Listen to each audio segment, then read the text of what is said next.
নমস্কার বন্ধুরা, আপনারা শুনছেন অদ্ভুতরে, আর আমি নন্দিতা আছি আপনাদের সাথে। বন্ধুরা, আপনাদের সকলকে রইল নতুন বছরের অনেক অনেক শুভেচ্ছা। নতুন বছর সবার খুব ভালো কাটুক।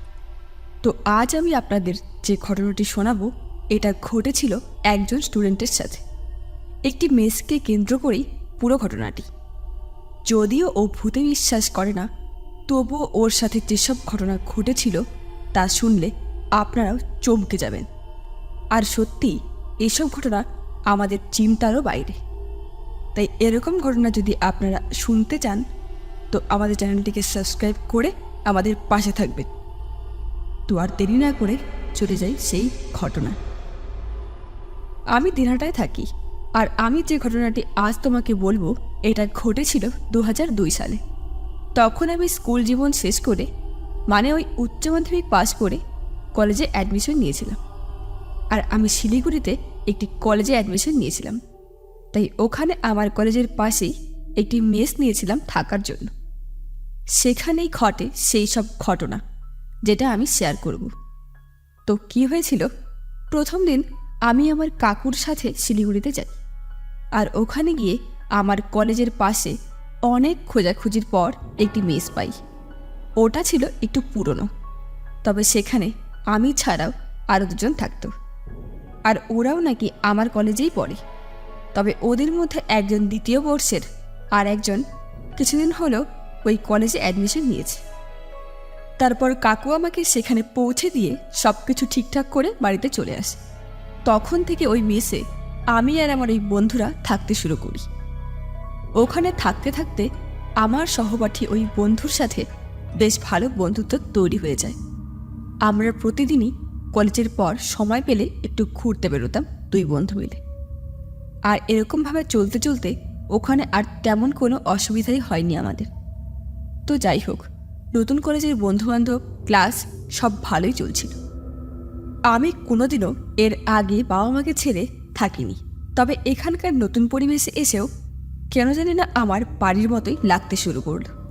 তারপর কিছু মাস পর হঠাৎ একদিন আমাদের মেসের মালিক মেসটা ছেড়ে যেতে বলল, কারণ উনি নাকি নতুন করে বাড়িটাকে গড়ে তুলবে। তাই তখন আমি আর আমার ওই বন্ধু দুজন মিলে অনেক খোঁজাখুঁজির পর কলেজ থেকে একটু দূরে একটা মেস পাই। তবে সেটা ছিল বেশ পুরনো। আর আশেপাশের লোকজনদের থেকে জানতে পারি যে ওই মেসটাকে ঘিরে নাকি অনেক ভৌতিক ঘটনা ঘটেছে। কিন্তু আমরা ভূতে বিশ্বাস করি না বলে ওসবে তেমন পাত্তা দিইনি। আর ওই মেসটা অনেক কম খরচে পাই, তাই দুজনে আমরা সেখানে থাকার সিদ্ধান্ত নিই। মেসটা বেশ পুরনো ছিল বলে আমরা ভালো করে পরিষ্কার করে নিই। তখন আমরা ভাবলাম, আচ্ছা সত্যি এই মেসটা অনেক দিন ধরে হয়তো কেউ থাকে না, তাই এরকম পরিস্থিতি। তবে যেমনই হোক, এই অচেনা শহরে একটা থাকার জায়গা খুঁজে পাওয়া বেশ মুশকিল, আর সেখানে এটা পাওয়া গেল এইটাই অনেক। এই বলে আমরা দুজনে আমাদের সব জিনিসপত্র গুছিয়ে নিলাম।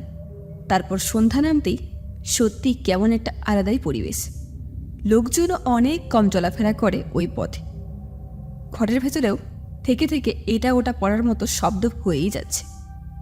প্রথমে ভাবলাম ও হয়তো বেড়াল টেড়াল ঢুকেছে, কিন্তু গিয়ে দেখি কিছুই নেই, আর জিনিসপত্র সব এলোমেলোভাবে পড়ে রয়েছে।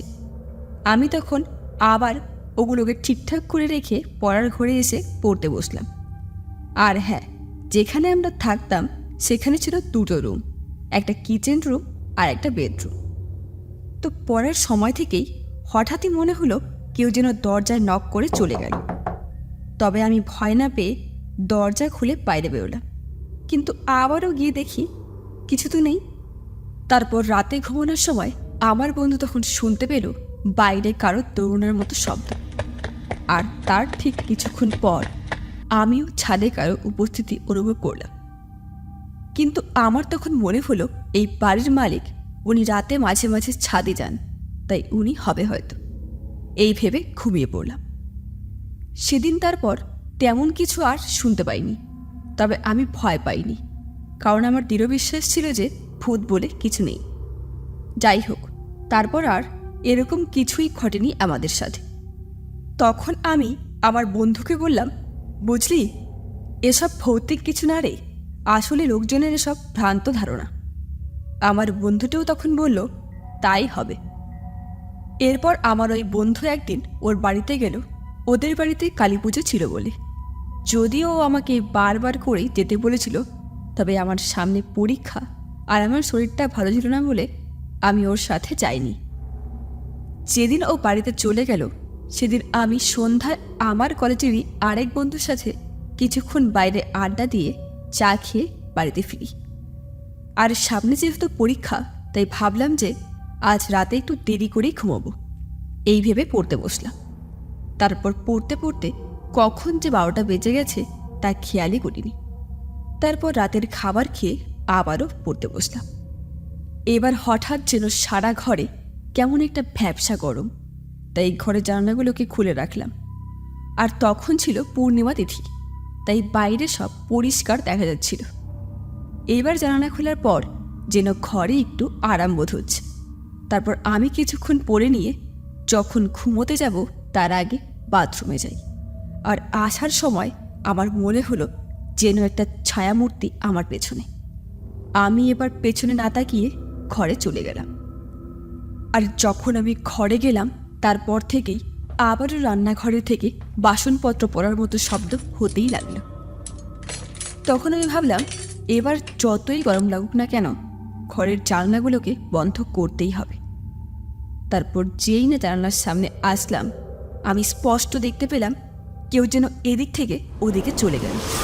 এবার এটা দেখার পর একটু হলেও আমারও ভয় ভয়ই লাগছিল। আর আমি জোরে চিৎকার করে বললাম, কে কে ওখানে? কিন্তু আমার কথা শেষ হবার আগে থেকেই কেন জানি না আমাদের ওই বাড়ির সামনের রাস্তার পাশ থেকে কুকুরগুলো জোরে জোরে ডেকেই যাচ্ছিল। তখন আমি ভাবলাম নিশ্চয়ই কেউ না কেউ এসেছিল, আর তা দেখেই কুকুরগুলো চিৎকার করছে। তাই এবার জানলাগুলোকে বন্ধ করে শুয়ে পড়লাম। তো যেই না আমি শুয়ে পড়লাম তখনই হঠাৎ লোডশেডিং হয়ে গেল। আর এত গরম লাগছিল বলে আবারও জানলাগুলোকে আমাকে খুলতেই হলো। এবার জানালা খুলতেই ঠান্ডা হাওয়া বইতে শুরু করলো। আর তাকিয়ে দেখলাম বাইরে বিদ্যুৎ চমকাচ্ছে, মনে হচ্ছে ঝড় হবে হয়তো। ঠিক কিছুক্ষণ পর জোরে হাওয়া আর বৃষ্টি হতে শুরু করলো। আমি এবার একটা মোমবাতি জ্বালালাম, তবে এত হাওয়া ছিল বলে মোমবাতিটাও জ্বালানোর সাথে সাথেই নিভে যাচ্ছে। তাই এবার কি করব আর কি করব না এই ভেবে আবারও শুয়ে পড়লাম। তখন আমার সাথে যা ঘটেছিল তা ভাবলে আজও আমার সারা শরীর যেন কাঁটা দিয়ে ওঠে। আমার স্পষ্ট মনে হচ্ছিল আমার ঘরে কেউ যেন হাঁটছে। আর তখন আমি এতটাই ভয় পেয়েছিলাম যে চোখ খুলে দেখার মতো আর আমার সাহসই হচ্ছিল না। কিছুক্ষণ পর হঠাৎ করে কেউ যেন আমার মাথায় একটা সজোরে আঘাত করল।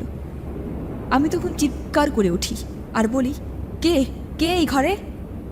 ঠিক তখনই আবারও একটা বিকট আওয়াজ শুনতে পাই। আর বাইরে থেকে বিদ্যুতের ঝলকানিতে আমি স্পষ্ট দেখতে পাই একটা ছায়ামূর্তি ঘর থেকে বেরিয়ে গেল। এবার এটা দেখার পর আমি সেখানেই জ্ঞান হারিয়ে পড়ে যাই। তারপর আমার আর কিছুই মনে নেই। যখন আমার জ্ঞান ফেরে তখন আমি দেখি সকাল হয়ে গেছে। আর আমার পাশে আমার এক কলেজের বন্ধু বসে রয়েছে। আমি তখন ওকে দেখে বলি, কিরে তুই এখানে? ও তখন বলে, তুই আজ কলেজে এনে দেখে তোর মেসে চলে এলাম। এসে দেখি তুই জ্ঞান হারিয়ে পড়ে আছিস। তারপর তোর চোখে মুখে জলের ছাপটা দিয়ে তোর জ্ঞান ফেরাই। এবার বলতো কী হয়েছে তোর? তারপর আমি ওকে আগের দিন রাতে ঘটে যাওয়া সমস্ত ঘটনার কথা বলি। তখন ও আমায় বলে, তোরা এই মেস ছেড়ে দে, আজ রাতটা তুই আমার বাড়িতেই থাকবি, তারপর কোনো একটা ব্যবস্থা ঠিক হয়ে যাবে, তবে এখানে আর থাকাটা ঠিক হবে না। তাই আমি সেদিনই ওই মেস ছেড়ে চলে আসি। তবে আমার সাথে সেদিন যে ঘটনা ঘটেছিল সেটা ভাবলে আজও আমার শরীর দিয়ে যেন হিমশীতল স্রোত বয়ে যায়। তো বন্ধুরা, এই ছিল সেই ঘটনা। ঘটনাটি শুনে আপনাদের কেমন লাগলো তা অবশ্যই কমেন্ট করে জানাবেন। ভালো লেগে থাকলে লাইক, কমেন্ট, শেয়ার অবশ্যই করবেন। আর আপনাদের কাছে যদি কোনো ভৌতিক ঘটনা থাকে তো পাঠাতে পারেন আমাদের ইমেল আইডিতে বা ফেসবুক পেজের ইনবক্সে, লিংক ডেসক্রিপশন বক্সে দেওয়া আছে। তো সঙ্গে থাকুন অদ্ভুতুরের। ধন্যবাদ।